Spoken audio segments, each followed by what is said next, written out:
Toute trouvée, direction le Rhenus où Strasbourg recevait les Sharks d'Antibes. Bonne entame des Antibois, vous allez le voir sur ces images qui mènent de 3 points à la fin de la première mi-temps. Antibes qui va tenir le duel pendant 30 minutes avec encore une possession d'avance au début du quatrième quart-temps. Mais le réalisme de la SIG et un Kyle Wims hyper actif permettent à Strasbourg de se détacher. Le 21-10 du quatrième quart-temps est fatal aux Sharks. Succès strasbourgeois, 71-62, Matt Howard MVP, 11 points, 4 rebonds, 2 passes d'ess. À noter aussi les 14 points de Paul Lacombe. Bref, Strasbourg s'est parfaitement sorti de ce match. Je vous propose d'écouter tout de suite l'analyse de Vincent Collet. L'entrée en matière était vraiment difficile, à la fois parce qu'on n'était pas assez intense en défense et surtout parce qu'en attaque, on balbutiait beaucoup de choses, on manquait de fluidité, ce qui va encore, à mon avis, durer un certain temps. Je trouve que la deuxième mi-temps était beaucoup plus solide. À partir de la 15e minute, on ne laisse plus que 36 points à Antibes. Donc ça veut dire que dans ce domaine-là, c'était le jour et la nuit par rapport à samedi dernier. Donc ça, c'est aussi un enseignement important. C'était pas un beau match, donc ça a été haché aussi par les coups de sifflet. Donc je pense que pour le spectateur, c'est sûr que c'est pas toujours agréable à voir, mais je trouve que malgré tout, il y a des progrès en ce qui nous concerne. Pour les fans, Macan, c'est toujours agréable de voir son équipe gagner, quoi qu'il arrive. Oui, en plus, une équipe de la SIG dans le dur pendant 3 quarts-temps. Mais bon, c'était Antibes, équipe forte, même si elle a un match en moins qu'elle jouera demain face à Orléans. C'est pas facile de jouer Antibes. On a vu la SIG plus généreuse dans le partage du ballon, 18 passes décisives contre 11. Et bien sûr, la stat qui a fait mal à Antibes, c'est les 21 pertes de balles pendant ce match. On va prendre la direction de la Meilleray. Maintenant, Cholet recevait Pau. Les Choletais qui démarrent idéalement la rencontre pour compter jusqu'à 16 points d'avance, mais qui ne vont pas savoir capitaliser sur cette marge.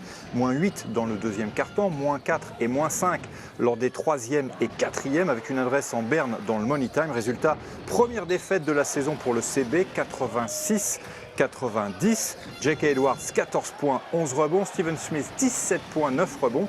Côté Cholet, Nicolas De Jong, 19 points, 3 rebonds et double-double pour Joe Trapani. 16 points, 10 rebonds. Forcément des regrets côté Choletais. Je vous propose d'ailleurs je vous propose d'écouter tout de suite le capitaine Stephen Brun.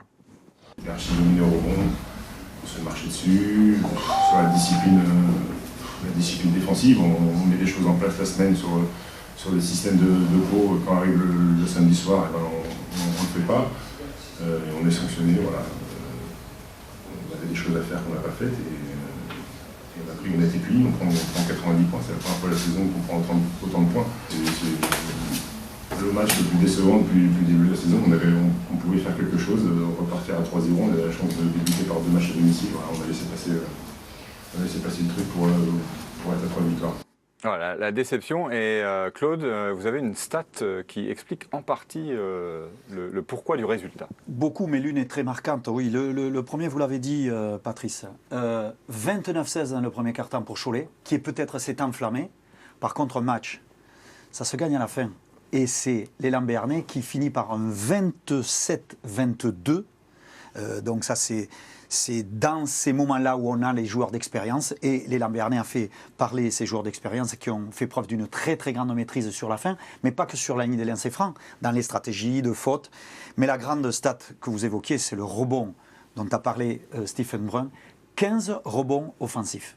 Donc quand on shoot et qu'on n'a pas le ballon pour relancer son jeu, c'est au contraire l'adversaire qui vient le chercher, qui vous en remet dessus, ça fait mal. Et c'est vrai que encore une fois, Yeguet et J.K. Edwards ont fait la différence dans ce secteur, qui a précipité Cholet dans une défaite à domicile, qui fait mal au moral, même si aujourd'hui Cholet ne peut pas se plaindre avec 2 victoires quand même. Non, c'est vrai, Cholet est pas si mal loti. Orléans, Nancy, maintenant 2 formations à la recherche justement d'une première victoire avec des Orléanais qui vont contenir le retour des Cougars lors de la deuxième mi-temps. Antoine Aito, 20 points, 3 passes décisives. Et Chris Joseph, le Canadien, 20 points, 3 rebonds, 3 assists, écarte le danger alors que Nancy venait de passer devant au début du 4e quart-temps. Victoire de 5 points, 80-76, une bouffée d'oxygène pour Orléans et pas forcément pour Nancy, évidemment. Oui. Et, oui, Macan, juste avant votre analyse, vous savez quoi? On va écouter Alain Weiss. Oui, il y a de la pression. Oui, il y a de la pression. D'abord parce qu'on n'a pas l'habitude. Deuxièmement parce que c'est Nancy et que le basket est important. Troisièmement parce qu'il va falloir trouver des responsabilités. Et c'est normal, et c'est la règle du jeu.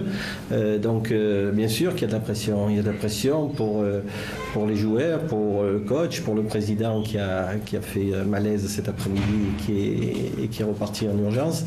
Oui, bien sûr qu'il y a de la pression. Et alors, c'est pas de la pression qu'on se met nous-mêmes, hein, c'est de la pression objective qui fait que lorsqu'on a joué 3 matchs de championnat et qu'on est à 0-3, eh bien, on est dernier et on n'est pas nombreux à être dernier, sans doute. Donc, bien sûr qu'il y a de la pression. Un discours très très lucide d'Alain Weiss et puis on souhaite un prompt rétablissement au président Christian Fra. Macan? Oui, Nancy qui n'arrive pas en l'absence de Volker et surtout Pietrus qui commence à fatiguer. Plus de 36 minutes de temps de jeu en moyenne par match, ça fait beaucoup pour un joueur d'expérience comme lui. Et bien sûr, maintenant, il va falloir payer l'addition. Est-ce que Bell va la payer? Bon, c'est la loi des séries, on verra bien dans les prochaines journées. Oui, Macan, vous avez raison de le souligner, hein, Randolph Volker qui est toujours souffrant et que l'on espère retrouver très vite sur les parquets, notamment du côté du SLUC Nancy. Un résultat, celui de Chalon face au Havre. Jeremy Hazel, 2 galas, 22 points, 4 rebonds et au final un franc succès de l'élan, 87-72. À propos de suspense, le bon scénario, eh bien, c'était à Monaco. Monaco-Nanterre, 3 points de Gérald Robinson à la toute fin du 4e quart-temps pour emmener Nanterre en prolongation. Et au final, eh bien, Amarassi, 20 points, 6 rebonds qui trouve le shoot de la victoire. 83-81. Jamal Schuller, 22 points, 5 rebonds, 3 passes décisives. Côté JSF, Mam GT, un grand Mam GT. 24 points, 14 rebonds. Voilà pour le résultat, Macan. Oui, et la stat qui fait beaucoup parler, c'est les 33 lancers francs accordés à Monaco contre 16 à Nanterre. Mais bon, Nanterre aussi a shooté à 7 sur 25 à 3 points. Ils ont joué face à une grosse équipe. Il y a eu une prolongation. Amarassi a répondu présent. Bravo. Direction Gravelines, messieurs, si vous êtes d'accord. Allez, direction le Nord. La direction Gravelines où les Maritimes recevaient les Champenois à Sportica en tête à la fin du 3e quart-temps. Les locaux lâchent dans les 10 dernières minutes. Écoutez plutôt un 16-29. C'est le score du 4e quart-temps. Succès pour Chalon-Reims, 82-90 au final. La stat, 27 rebonds pour le BCM. Ça va vous parler, Claude. 41 rebonds pour Chalon-Reims. Ceci explique en partie cela. Oui, et dans la répartition de ces rebonds, c'est le rebond offensif, encore une fois, qui va faire la différence, parce que les statistiques, comme le match s'équilibre, vous l'avez noté, c'est le dernier quart-temps, là où se gagnent les matchs, qui a fait la différence. Sauf que lorsqu'on tire et que nous, en attaque, on arrive à prendre 41% des tirs ratés.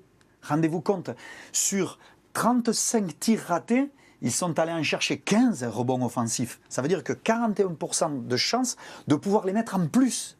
De deuxième chance. De deuxième chance, exactement. Tout à fait. Alors, où on punit l'adversaire par 14 secondes supplémentaires, puisque c'est la règle maintenant, oui. Il y a 14 secondes d'attaque. C'est plus 24. Ça n'est plus 24. Voilà. Et au bout du bout, vous avez beaucoup plus de munitions que l'adversaire, puisque Chalon-Reims a exploité 107 possessions. 107 possessions contre, je crois, 93, si j'ai bien compté, à l'équipe de Gravelines. Ça veut dire que vous avez beaucoup plus de chances de marquer des paniers. Et comme les pourcentages se sont équilibrés dans les deux équipes, on a un Michel Morandé, un Alex Young qui se sont régalés avec 21 points chacun. C'est noté. On va terminer avec Rouen-Dijon, match serré de bout en bout. Rouen qui revient à 2 points dans le 4e quart-temps, mais Dijon va rester devant et conserver par la même occasion son invincibilité. Le score 66-70. Le MVP Tyler Kane, 8 points, 7 rebonds. Voilà. Oui.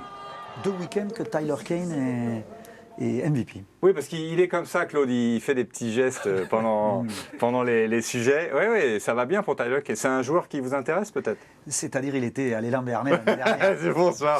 Il n'y a pas de parti pris. Hein, Non, non, pas du tout, évidemment. Du tout. Beaucoup d'objectivité. Allez, sans parti pris, le tableau récap de la 3e journée. Vous allez le découvrir avec 4 victoires à l'extérieur. Dijon, Limoges, Pau et Châlons-Reims, plus une prolongation à Monaco, Paris-Levallois à Villeurbanne, évidemment. C'est dans quelques minutes au classement. Vous allez le découvrir, le classement.